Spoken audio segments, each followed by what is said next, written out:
ਝੁੰਦਾ ਸਾਹਿਬ ਦੀ report ਆਈ ਹੈ ਤੇ report ਦੀ ਚਰਚਾ ਮਹੀਨਾ ਕੁ ਪਹਿਲਾਂ ਹੀ ਹੋਣ ਲੱਗ ਪਈ ਸੀ।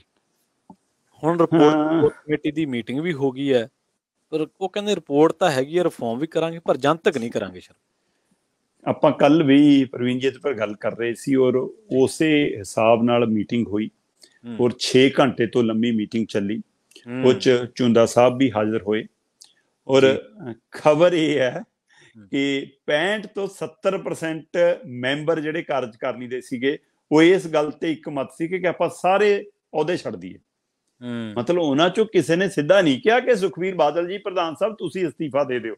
ਉਹਨਾਂ ਨੇ ਇਹ ਕਿਹਾ ਜੀ ਕਿ ਆਪਾਂ ਸਾਰਿਆਂ ਨੂੰ ਲਾਂਭੇ ਹੋ ਜਾਣਾ ਚਾਹੀਦਾ, ਲੋਕ ਸਾਤੋਂ ਨਾਰਾਜ਼ ਨੇ, ਲੋਕ ਬੇਅਦਬੀ ਵਾਲੇ ਮਾਮਲਿਆਂ 'ਚ ਅਸੀਂ ਇਨਸਾਫ ਨਹੀਂ ਦਵਾ ਸਕੇ, ਗੋਲੀ ਕਾਂਡ ਹੋਇਆ ਉਸ ਸਮੇਂ ਅਸੀਂ ਕੁਛ ਉਹੀ ਜਿਹੀ ਕਾਰਵਾਈ ਨਹੀਂ ਕਰ ਸਕੇ, ਆਪਣਾ ਪੱਖ ਨਹੀਂ ਸਹੀ ਰੱਖ ਸਕੇ, ਖਾਸ ਕਰਕੇ ਡੇਰਾ ਸਿਰਸਾ ਮੁਖੀ ਦੀ ਫਿਲਮ ਪੰਜਾਬ 'ਚ ਲਵਾਉਣ ਦੇ ਚੱਕਰ 'ਚ ਉਹਨੂੰ ਕਲੀਨ ਚਿੱਟ ਦੇਣ ਵਾਲਾ ਮਾਮਲਾ, ਜਥੇਦਾਰਾਂ ਨੂੰ ਤਲਬ ਕਰਨ ਵਾਲਾ ਮਾਮਲਾ ਕਿ ਮੁੱਖ ਮੰਤਰੀ ਨੇ ਘਰੇ ਬੁਲਾ ਕੇ ਨਿਰਦੇਸ਼ ਦਿੱਤੇ ਕਿ ਆ ਚਿੱਠੀ ਲੈ ਜਾਓ ਤੇ ਦੇ ਦਿਓ ਉਹਨੂੰ ਰਿਹਾਈ, ਦੇ ਦਿਓ ਉਹਨੂੰ ਮਤਲਬ ਕਿ ਛੁੱਟੀ ਹੈ ਜੀ, ਹਾਂ ਪੰਥ ਨੂੰ ਮਾਫ ਕਰਦਾ। ਸੋ ਉਹ ਮਸਲਿਆਂ ਦੇ ਉੱਤੇ ਅਕਾਲੀ ਦਲ ਘਿਰਿਆ, ਕਹਿੰਦੇ ਇਸ ਲਈ ਸਾਡੀ ਜਿਹੜੀ ਸ਼ਾਖ ਨੂੰ ਢਾਹ ਲੱਗੀ ਆ ਔਰ ਸਾਨੂੰ ਸਾਰੀ ਲੀਡਰਸ਼ਿਪ ਨੂੰ ਕਹਿੰਦੇ ਉਹਦੇ ਛੱਡ ਦੇਣੇ ਚਾਹੀਦੇ ਨੇ।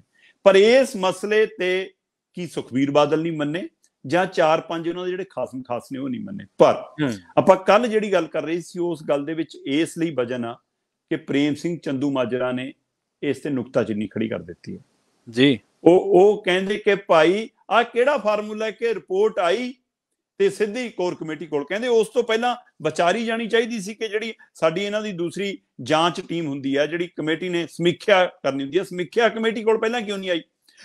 ਸਮੀਖਿਆ ਕਮੇਟੀ ਇਹਦੀ ਪੂਰੀ ਪੜਚੋਲ ਕਰਕੇ ਫਿਰ ਕਾਰਜਕਾਰਨੀ 'ਚ ਲੈ ਕੇ ਆਉਂਦੀ, ਫਿਰ ਕੋਰ ਕਮੇਟੀ 'ਚ ਆਉਂਦੀ। ਸੋ ਇਸ ਲਈ ਚੰਦੂਮਾਜਰਾ ਹੋਰੀ ਕੱਲ ਮੀਟਿੰਗ ਤੋਂ ਬਾਹਰ ਰਹੇ ਜੀ। ਸੋ ਇਹਦੇ ਵੀ ਬਹੁਤ ਅਰਥ, ਚੰਦੂਮਾਜਰਾ ਬਾਰੇ ਪਹਿਲਾਂ ਵੀ ਕਿੰਨੀਆਂ ਕਨਸੂਆਂ ਲੱਗਦੀਆਂ ਰਹੀਆਂ ਨੇ ਕਿ ਜੀ ਉਹ ਤਾਲਮੇਲ 'ਚ ਨੇ, ਉਹ ਸੰਪਰਕ 'ਚ ਨੇ ਜੀ, ਉਹ ਬੀਜੇਪੀ ਜਾ ਸਕਦੇ ਨੇ ਜੀ, ਪਰ ਇਹਦਾ ਮਤਲਬ ਇਹ ਨਹੀਂ ਹੁੰਦਾ ਕਿ ਬੰਦਾ ਨਾਰਾਜ਼ਗੀ ਜ਼ਾਹਰ ਕਰੇ ਤਾਂ ਸਿੱਧਾ ਬੀਜੇਪੀ ਆ। ਸੋ ਇਸ ਮੌਕੇ ਉਹਨਾਂ ਦੀ ਨਾਰਾਜ਼ਗੀ ਔਰ ਉਹਨਾਂ ਦੇ ਸਾਥੀ ਪੰਜੋਲੀ ਹੋਰੀ ਲਗਾਤਾਰ ਨਿਸ਼ਾਨਾ ਬੰਨ ਰਹੇ ਕਿ ਛੱਡ ਦੇਣਾ ਚਾਹੀਦਾ।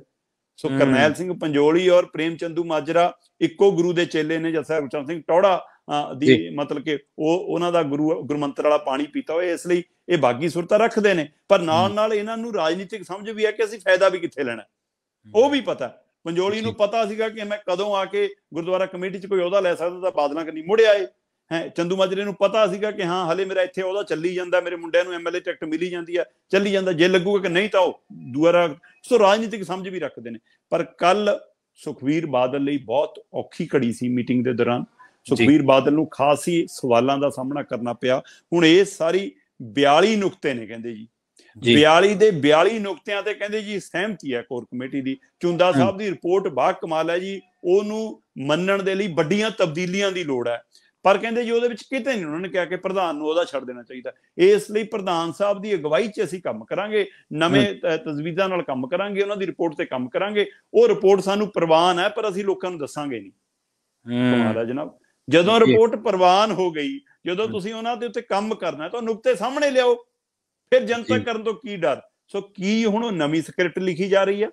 ਕੀ ਨਵੀਂ ਜਲਦ ਚੜਾ ਕੇ ਰਿਪੋਰਟ ਸਾਹਮਣੇ ਲਿਆਉਣੀ ਹੈ ਕਿ ਭਾਈ ਉਹਦੇ ਵਿੱਚੋਂ ਆਹ 1-2 ਨੁਕਤੇ ਹਟਾ ਦਿਓ ਤਾਂ ਕਿ ਲੋਕਾਂ ਨੂੰ। ਸੋ ਇਸ ਲਈ ਬਿਰਸਾ ਸਿੰਘ ਬਲਟੋਹਾ ਸਕ੍ਰਿਪਟ ਲਿਖਣ ਵਾਲੇ ਨੇ ਤੇ ਝੁੰਦਾ ਸਾਹਿਬ ਤਿਆਰ ਕਰਨ ਵਾਲੇ ਨੇ ਤੇ ਉਹਨਾਂ ਦੀ ਨਾਲ ਦੀ ਕਮੇਟੀ ਦੇ 2 ਮੈਂਬਰ ਨੇ। ਸੋ ਅਗਲੀ ਬੈਠਕ ਵੀ ਛੇਤੀ ਹੋ ਸਕਦੀ ਆ ਤੇ ਉਹਦੇ ਉੱਤੇ ਹੁਣ ਰੂਪ ਰੇਖਾ ਤਿਆਰ ਕਰਨ ਦੀ ਤਿਆਰ ਆ। ਫਿਲਹਾਲ ਅਕਾਲੀ ਦਲ ਨੇ ਆਪਣੇ ਆਪ ਹੀ ਆਪਣੀਆਂ ਖਾਮੀਆਂ ਤੇ ਪੋਚਾ ਮਾਰ ਕੇ ਕੋਸ਼ਿਸ਼ ਕੀਤੀ ਹੈ ਕਿ ਆਪਾਂ ਇਹ ਰਿਪੋਰਟ ਨੂੰ ਦਬਾ ਲਈਏ ਤੇ ਆਪਾਂ ਸੁਖਬੀਰ ਬਾਦਲ ਨੂੰ, ਕਿਉਂਕਿ ਅਸਲ ਮਾਮਲਾ ਉੱਥੇ ਹੀ ਖੜਾ ਕਿ ਅਕਾਲੀ ਦਲ ਨੂੰ ਬਚਾਉਣਾ ਚਾਹੁੰਦੀਆਂ ਨੇ ਇਹ ਤਰ੍ਹਾਂ ਹੈ ਪਰ ਆਪਣੀ ਕੁਰਸੀ ਨਹੀਂ ਛੱਡਣਾ ਚਾਹੁੰਦੀਆਂ। ਤੇ ਨਾਲ ਨਾਲ ਉਹਨਾਂ ਨੂੰ ਇਹ ਵੀ ਡਰ ਹੈ ਕਿ ਜਿਹਨੇ ਨਵੀਂ ਕੁਰਸੀ ਸਾਂਭੀ ਉਹ ਖਰਚਾ ਕਿੱਥੋਂ ਕਰੂਗਾ ਤੇ ਉਹ ਝਾਕ ਬਾਦਲ ਟੱਬਰ ਕੰਨੀ ਹੋ ਕੇ ਕੋਈ ਨਾ ਜੀ ਬਾਦਲ ਸਾਹਿਬ ਤੁਹਾਡੇ ਕੋਲ ਤਾਂ ਜ਼ਮੀਨ ਜਾਇਦਾਦ ਬਹੁਤ ਆ, ਬੇਸ਼ੱਕ ਹੁਣ ਲੋਨ ਤਾਰਨ ਲਈ ਕੁਝ ਕਿੱਲੇ ਵੇਚਣ ਦੀਆਂ ਖਬਰਾਂ ਆ ਰਹੀਆਂ ਨੇ, ਪਰ ਫਿਰ ਵੀ ਕਿਹਾ ਜਾ ਰਿਹਾ ਕਿ ਹਾਂ ਜੀ ਬਾਦਲਾਂ ਕੋਲ ਤਾਂ ਪੈਸਾ ਬਹੁਤ ਆ, ਕਿਉਂਕਿ ਕਈ ਗੁਣਾ ਵਧੀ ਜਿਵੇਂ ਜਿਵੇਂ ਅਹੁਦੇ ਵੱਧਦੇ ਗਏ, ਸਰਕਾਰਾਂ ਬਾਰ-ਬਾਰ ਬਣਦੀਆਂ ਗਈਆਂ ਤਾਂ ਜਾਇਦਾਦ ਵੀ ਕਈ ਗੁਣਾ ਵਧੀ ਆ। ਹੁਣ ਉਹ ਚਾਹੇ ਆਪਣੇ ਸਮਝ ਨਾਲ ਵਧੀਆ ਕਿ ਮਤਲਬ ਕਿ ਸਰੋਤਾਂ ਨਾਲ ਵਧੀਆ, ਪਰ ਇਹ ਚਰਚਾ ਤਾਂ ਹੈ।